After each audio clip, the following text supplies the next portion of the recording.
Today, we're talking about how to research VA disability property tax breaks based on the state.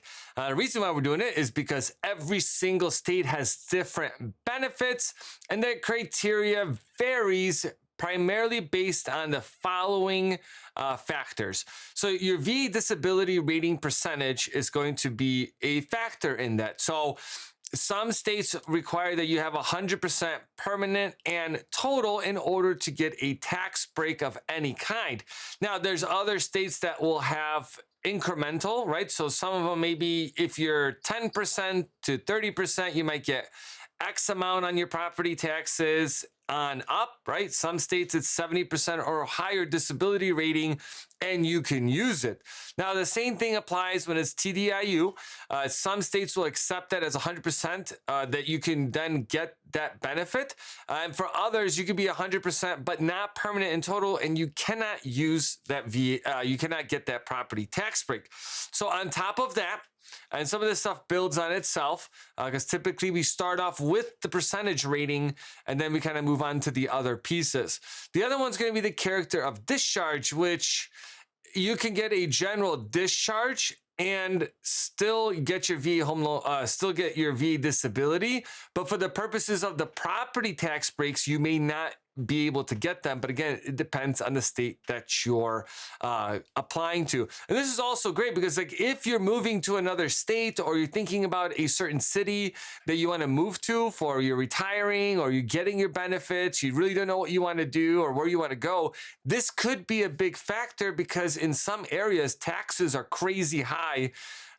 Where you could buy a $200,000 home and have $10,000 in real estate taxes. Well, that's a game changer for a lot of people's affordability piece to it.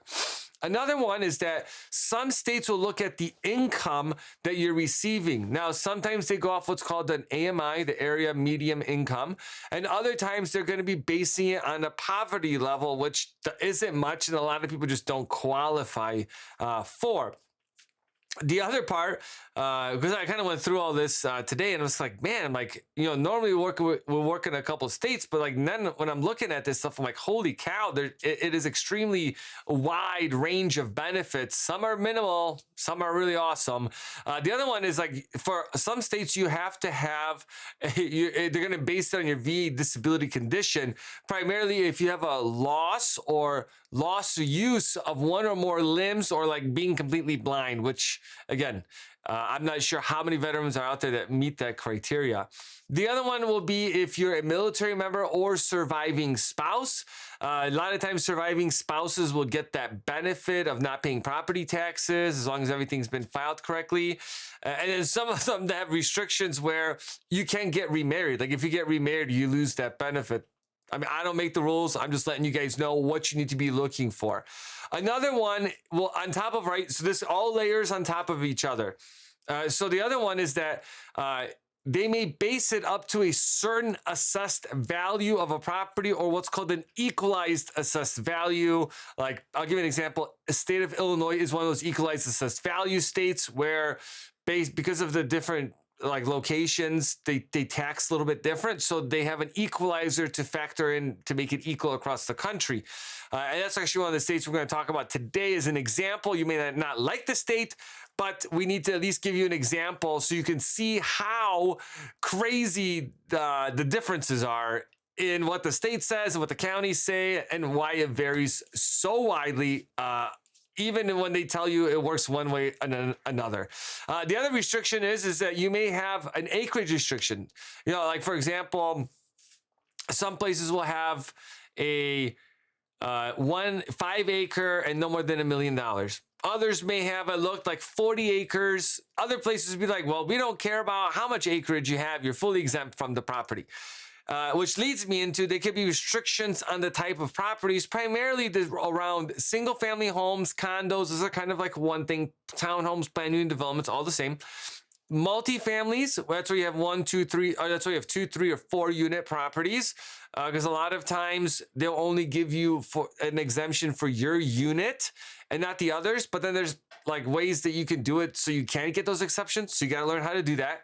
And then if you have like a farm residence, that can also be different. Just remember, you can use the VA loan and technically buy a commercial space if you have multiple veterans that are purchasing together. So it hits commercial, you may not even qualify for any tax exemptions. And just remember, you're taking the VA home loan in your own name.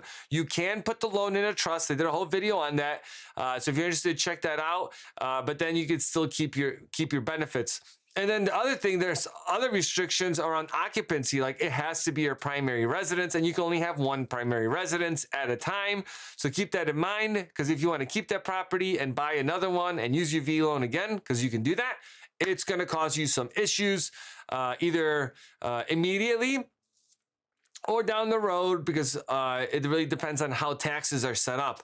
And that's another thing you got to be really aware of, is that some states you pay taxes current and the other states are paid in arrears. What that means is in 2024, I'm paying taxes for 2024. That state is paid current. In other states, in 2024, you're actually paying 2023 taxes, so they're delayed by a year. So think of it this way. If you qualify for these benefits and you're in a state that pays its taxes current, then your tax exemption should kick in the year that you're buying it. So if you're buying in 24, on the next assessment, it should be updated to 0 if you qualify for all those things that I just talked about just now. In other states where taxes are paid in arrears, you buy a house in 2024, but you're paying taxes for 2023.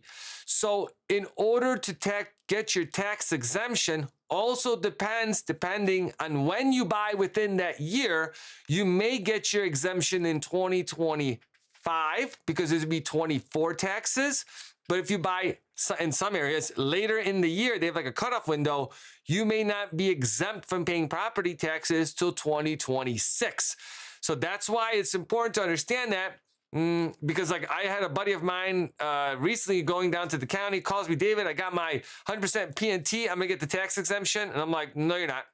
He's like, no, but it's a state law. I'm like, no, it is, but the county has a restriction and you won't get that. And that's why we do videos like this, because we want to empower you. So now let me show you what that looks like. And the first site I'm going to talk to you guys about, let me share this with you guys. It's going to be an AARP website. So it's a guide to property breaks for veterans with disabilities. Now, this is a general guide. Okay, do not use this as the Bible, and I'm going to show you how to search it. But this is a great way for a glimpse to be able to look into what the state has and some of the benefits, right? It'll give you kind of like a quick snip, and then it's going to kind of go through each of the state's benefits, and it's going to have a link to their departments where they have that, right? So here, I'll give you Arizona.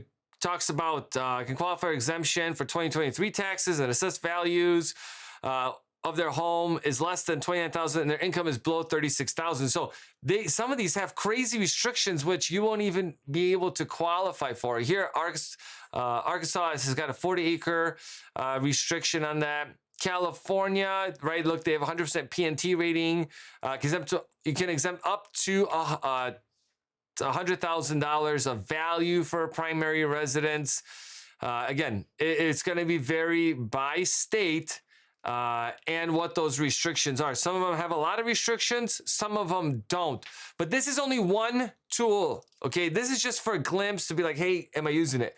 This other link is going to be from the actual Department of Veteran Affairs, which is going to list all the Department of Veteran Service homepages for the state. Now, this is a little bit better tool that you can use to be able to utilize that, okay? Now, again, I'm going to pick one that I know so I can show you guys exactly what I mean by a state may have a law, but the county is going to have a different. I know Illinois, again, I get comments all the time like, we don't like Illinois. This is for educational purposes only to show you guys kind of what that looks like. So Let me click on it. And again, that's going to be down in the description. So it's going to take you to the Illinois Department of Veterans Affairs, right? Their mission. They have different programs. So we're going to tab through these just to see what they have available for them, right? So they have different types of programs, but this is more programming than what we're looking for. Illinois Veterans Home, a commitment to enhancing the lives of veterans. Okay, so they're just telling you, hey, these are the different programs that you can get. This is not really telling us like, hey, this is how your property tax breaks work. So this is where I kind of utilize going to like a search engine and type in Illinois veteran, or let me put it disabled veteran property tax breaks. Okay, so here now it's going to take you to the property tax exemption for Illinois Department of Revenue. So then it's going to start listing out things on here. Where is it?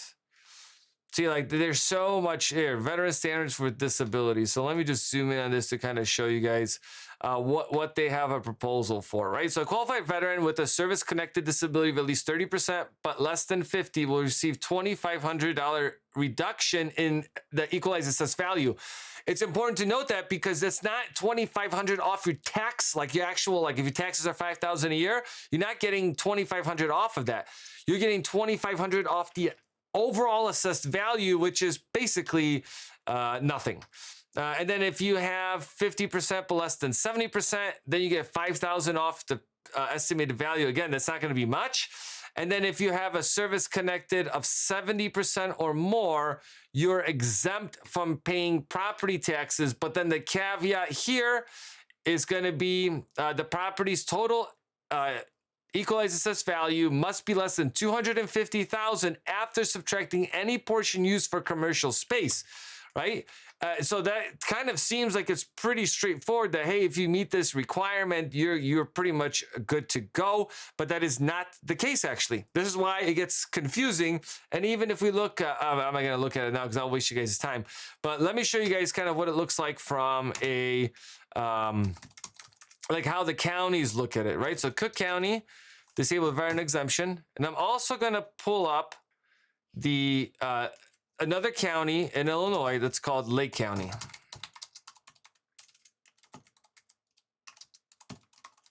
Property tax, okay? So, and I'm going to show you the differences in these, okay?